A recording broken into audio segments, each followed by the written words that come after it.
محترم اسلامی بھائیو، جھوٹ ایسی بری چیز ہے کہ ہر مذہب والے اس کی برائی کرتے ہیں۔ تمام ادیان میں یہ حرام ہے۔ اسلام نے اس سے بچنے کی بہت تاکید کی ہے۔ قرآن مجید میں بہت مواقع پر اس کی مذمت فرمائی۔ جھوٹ بولنے والے پر خدا کی لعنت آئی۔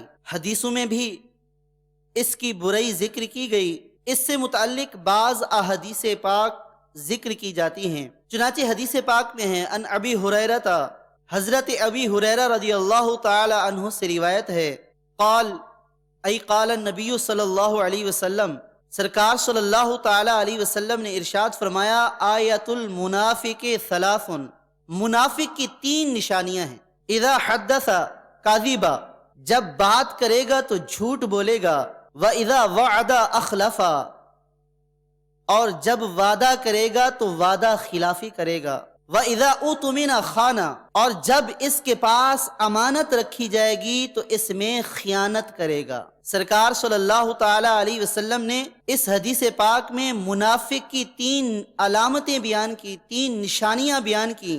ان 3 علامتوں میں سے ایک علامت منافق کی جھوٹ بولنا بھی ہے، کہ جب بات کرے تو جھوٹ بولے۔ حضرت عبداللہ بن عمرو رضی اللہ تعالی عنہما سے روایت ہے، ان النبی صلی اللہ علیہ وسلم قال، نبی کریم صلی اللہ تعالی علیہ وسلم نے ارشاد فرمایا، اربع من کن فیہ کان منافقا خالصا، سرکار صلی اللہ تعالی علیہ وسلم نے ارشاد فرمایا کہ جس میں یہ 4 باتیں ہوں گی وہ خالص منافق ہوگا۔ ومن کانت فیہ خصلۃ منہن کانت فیہ خصلۃ من النفاق، اور جس میں ان 4 میں سے کوئی ایک خصلت ہوگی اس میں نفاق کی بیماری ہوگی۔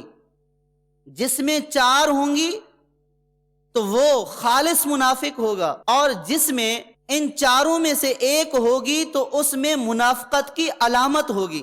سرکار صلی اللہ تعالی علیہ وسلم نے ان 4 کا ذکر کرتے ہوئے ارشاد فرمایا، اذا اؤتمن خان، پہلی علامت یہ ہے کہ جب اس کے پاس امانت رکھی جائے تو خیانت کرے۔ دوسری علامت ارشاد فرمائی، وَإِذَا حَدَّثَ كَذِبَ، دوسری نشانی یہ ہے کہ جب بولے تو جھوٹ بولے۔ اور تیسری نشانی ارشاد فرمائی، وَإِذَا عَاهَدَ غَدَرَ، اور جب وعدہ کرے تو وعدہ خلافی کرے۔ اور چوتھی نشانی ارشاد فرمائی، وَإِذَا خَاصَمَ فَجَرَ، جب کسی سے مخاصمت ہو، جھگڑا کرے تو گالیاں دے۔ سرکار صلی اللہ تعالی علیہ وسلم نے ارشاد فرمایا کہ جس کے اندر یہ 4 علامتیں پائی جائیں گی وہ تو خالص منافق ہے، اور جس کے اندر ان 4 میں سے کوئی ایک پائی گئی تو اس کے اندر منافقت کی علامت ہے۔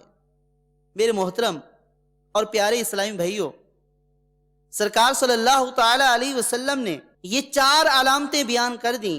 اب ہر شخص اپنے اوپر غور کرے، میں اپنے اوپر غور کروں، آپ اپنے اوپر غور کریں کہ سرکار صلی اللہ تعالی علیہ وسلم نے خالص منافقوں کی جو علامتیں بیان کی، کہیں خدا نہ خواستہ یہ 4 تو ہمارے اندر نہیں پائی جا رہی، اور اگر 4 نہیں ہیں تو کہیں منافقت کی کوئی علامت، کوئی ایک نشانی تو ہمارے اندر نہیں پائی جا رہی۔ اور اگر خدا نہ خواستہ ہم میں سے کسی کے اندر یہ بیماری، یہ عیب موجود ہے تو اس کو چاہیے کہ وہ اس عیب کو دور کرنے کی کوشش کرے۔ ہم میں سے ہر شخص جب بیمار ہو جاتا ہے تو وہ اپنے بیماری کو دور کرنے کی کوشش کرتا ہے۔ دنیاوی بیماری، جسمانی بیماری جو جسم کو گلائے گی، اور ضروری نہیں ہے کہ اس سے سارے کے سارا جسم میں فساد پیدا ہو جائے، ضروری نہیں ہے کہ اس سے کوئی اذى تلف ہو جائے، لیکن اس کے باوجود بھی انسان کوشش کرتا ہے کہ اس بیماری کو دور کرے کہ آج اگر نزلے کو نہیں روکا تو کل بخار ہو جائے گا، آج اگر معمولی بیماری کو نہیں روکا تو کل یہ مہلک بیماری ہو سکتی ہے۔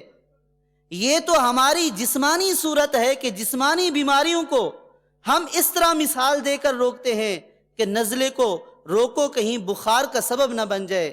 تو جس شخص کے اندر ان علامتوں میں سے کوئی علامت پائی جائے، ایک علامت پائی جائے، تو یہ ایک بیماری، یہ ایک غلط عادت دوسری، تیسری اور پھر چوتھی غلط عادت کی طرف بھی لے کر جا سکتی ہے۔ اللہ تبارک و تعالی ہمیں ان عادتوں سے محفوظ فرمائے۔